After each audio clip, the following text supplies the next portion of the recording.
Okay, so this is going to be the Aldis slide projector revisited. So this is the original slide carrier that the projector came with, but in the original video I had a memory that this was the type of projector that they had in school when I was young, and in fact the type of projector that actually got me interested in photography and projection in the first place. But it wasn't run using slides, it was run using film strips. And I became aware that you can get film strip adapters for them, but they were quite expensive. But after quite some time I've managed to lay my hands on a film strip adapter, and here it is. Rank Aldis, right? Aldis. I'm a little bit confused about how it works, to be honest with you. If it had been just a straightforward reel-to-reel, that would have made sense. But it's got this third cog, and this third cog has tractor feed on it, like that. Okay. Doesn't seem to be any sort of other mechanical thing to it. And then on this wheel here, you have a place where the film can be snapped together. And on this reel there's a place where the film can be snapped together. In fact, I'll take that clip off. There's a bit of rust and muck in there which I'll have to sort out. Will this one come off just the same, I wonder? I haven't been able to find any instruction books for this. Okay, so they're actually very similar. So let me just come back to, why would it have this tractor feed in the middle? Don't know. Right, anyway, it looks like the film gets sandwiched between these two plates of glass.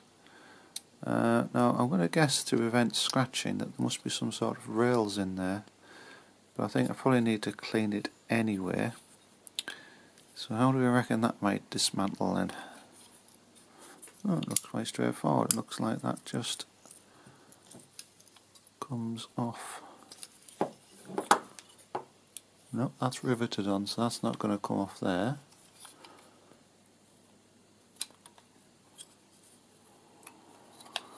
That does come off there like that. That comes off there like that. Okay, so that's dismantled that.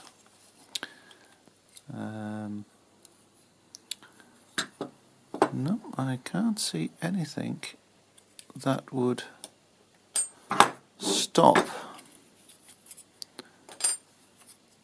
or allow the film to run through there without being squeezed tightly by those two pieces of glass. So I'm going to prevent the film from scratching. Those are going to have to be super clean, which at the moment they are not. Okay, so that's the first job I need to do. I need to clean these bits of glass up. We also got in here a, does that just slide out? Yep. Yeah, it's got a I don't know what you would call that.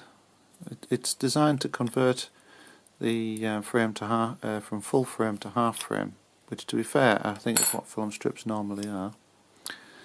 Okay, so yeah, so it looks like I'm just going to have to make sure that's really clean, because there's nothing to stop that scratching as it goes across.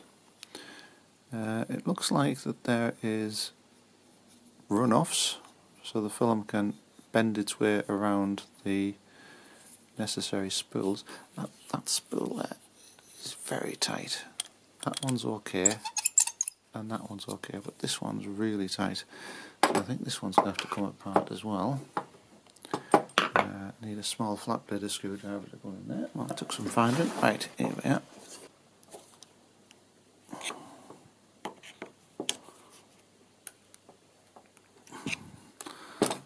It's not slacking in easily.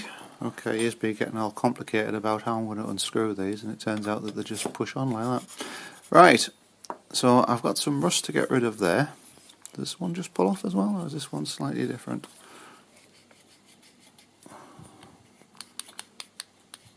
No, that one doesn't want to pull off.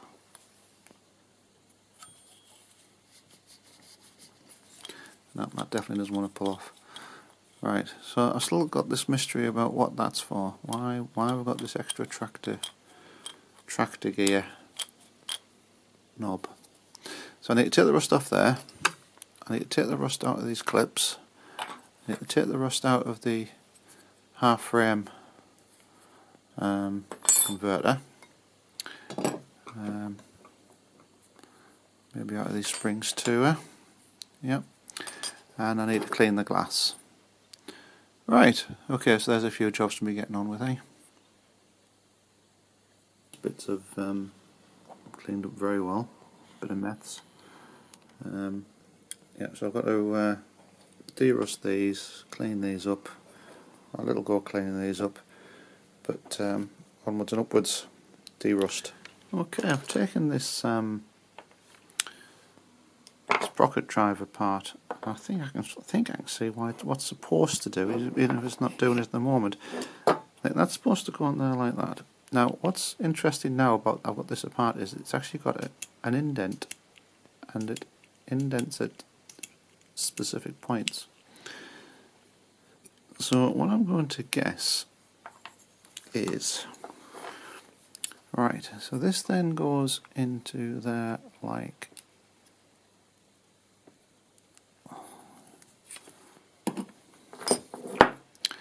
right, so that goes on there like that. This spring then goes in there like, I don't think there's a right way and a wrong way for it.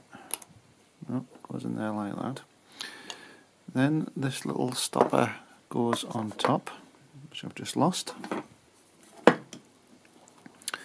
There we go, that goes on top of there like that.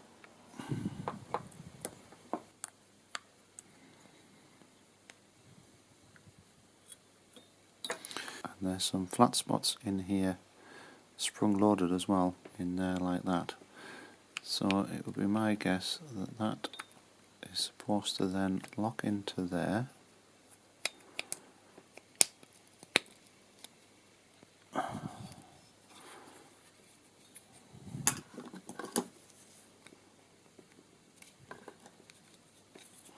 Let's try and get it into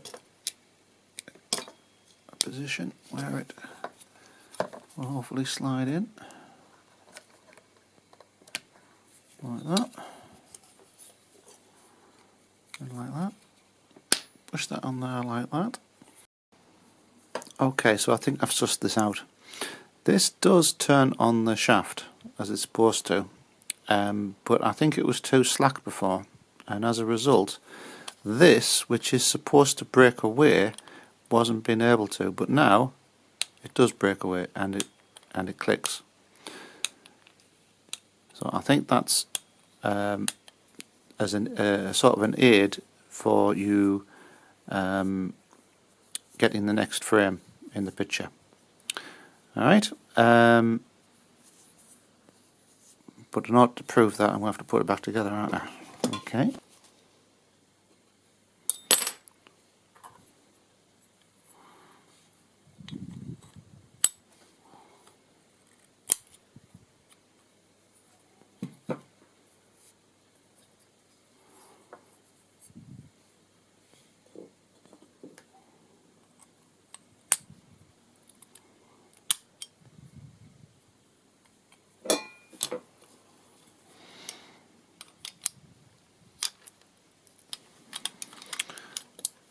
Well, this is going to be fiddly, isn't it?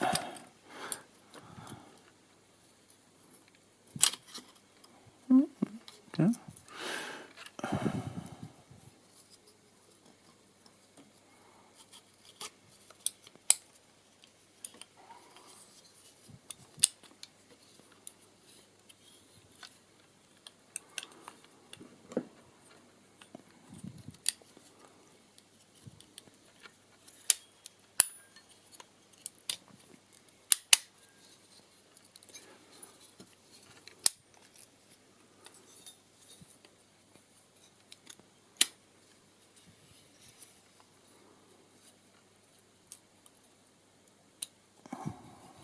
Okay. Right, okay, right. The feed spool. A bit of rust off this. Okay, so this is a film. Do it like that, really.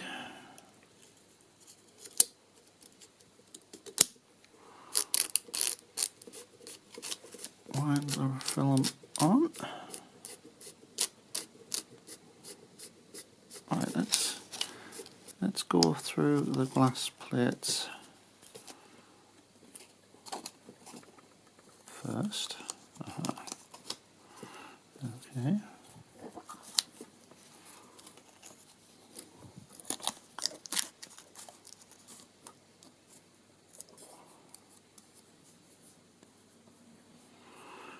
Where's my second clip gone?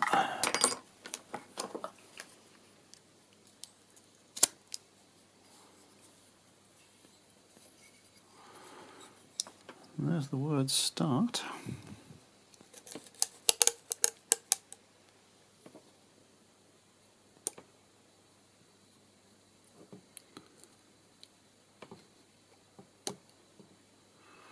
Right, now that's locked in position.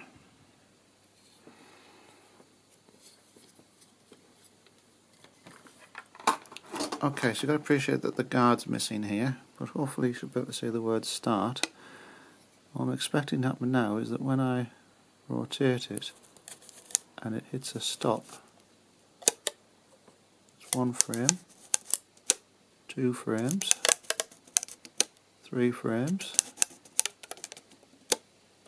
4 frames, yes. So that device there is doing what it does. It's causing it to go into a positive stop. And there we are.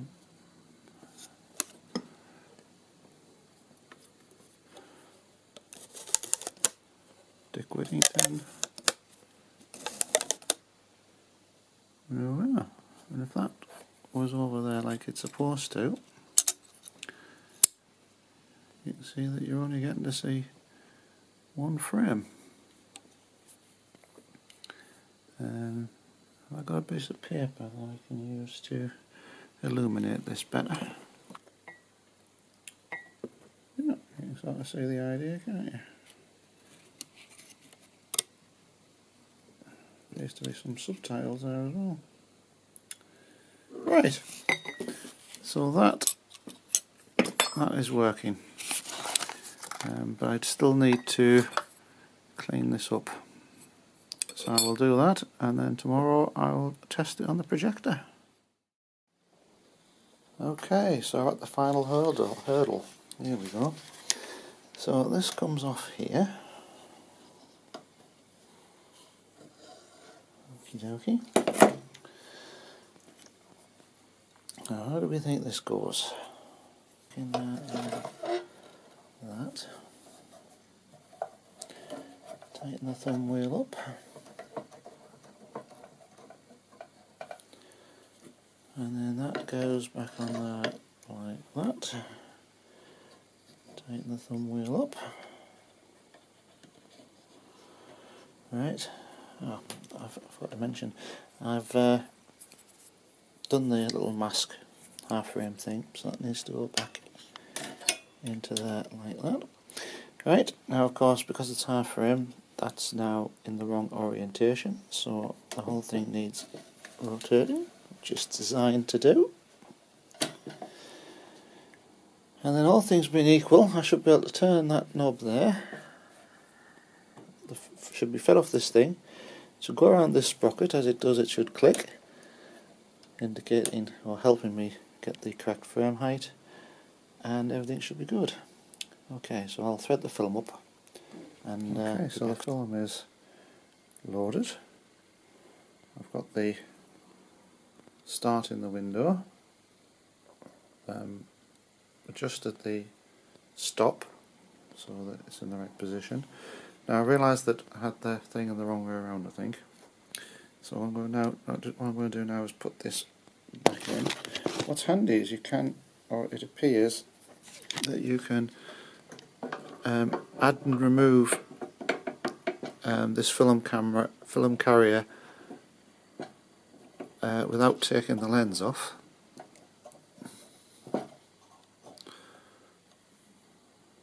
Quite handy. Okay, that is going to put the drive on the wrong side, so I'm going to have to turn it from there, but we'll cross that bridge when we get to it. Right, so in theory I should be good to go. My screen's over there, but it looks like it's going to be a bit high, so I need it altered a bit down, but I've got it back right where it should be now. Right, so here we go. Power on the screen. Try and get the focus 100%. Okay, so here it is running. It's the screen is quite a considerable distance from the projector. It's not totally dark, and yet we have a nice bright picture on the screen, which is, you know, reasonably sharp. You can remember this is only a half frame image. If this was being a slide, it would have been twice as sharp. I'm not too sure about how I remember the cat gifting a king a rabbit in Puss in Boots, but right, okay. There you go. I wonder if this was a colour picture at one time. It's just been printed out in black and white for the purpose of this particular roll of film. Maybe if you paid a bit more money you could get a colour version, I don't know. But in terms of easy use of the projector, it seems to be quite good, because all you've got to do is just turn this knob here until it clicks, and there we go, we have the next picture on the screen.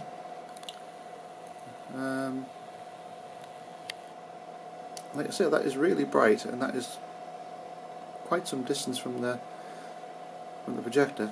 I dare say that proves that this lens must have been sorry, the projector must have had this lens because it was being presented in a very large room. I think if this had been a home setup, it would have had a much wider angle lens on it, but this is designed to give a very long throw, like you'd expect in an auditorium, or indeed a school. Hang on, let's put the light back on a second. I suppose if I took that half frame out, there'd be nothing stopping me back in the day from getting a piece of black and white reversal film. I'm sure that must have existed, or colour reversal film. Setting a rostrum camera up, taking 20-30 pictures, developing them, getting them printed, and then just running them through the camera, running through the projector like this, and it would be quite an easy little setup to do. Yeah, so there we go. The Aldis slide projector with a Filmstrip adapter, doing what it was supposed to do all those years ago.